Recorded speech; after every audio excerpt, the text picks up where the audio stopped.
Ижевск, Удмуртия. Хочу вам сказать огромное спасибо за то, что поддержали нас в эту тяжелую для нашей семьи минуту.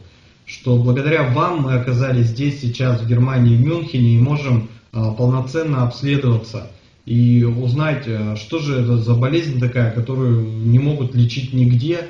Ну и мы очень надеемся, что здесь нам действительно помогут и определят наш дальнейший путь, что нам дальше делать. Конечно же, мы не упускаем шансы и используем все возможности проконсультироваться с лучшими врачами в мире, так как болезнь это действительно не 1500 человек, а даже сотни нет детей, которые страдают вот именно вот такой болезнью, и пока непонятно, как нам дальше лечиться.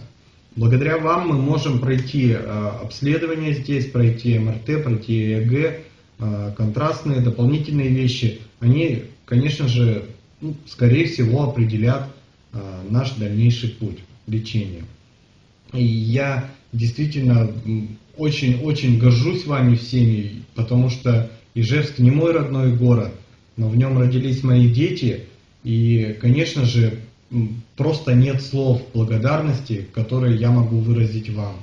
Поэтому спасибо вам большое, что пришли на этот концерт, спасибо вам, что поддерживаете нас, это очень-очень важно. Большое вам спасибо. Что, Анюта, мы хотим сказать?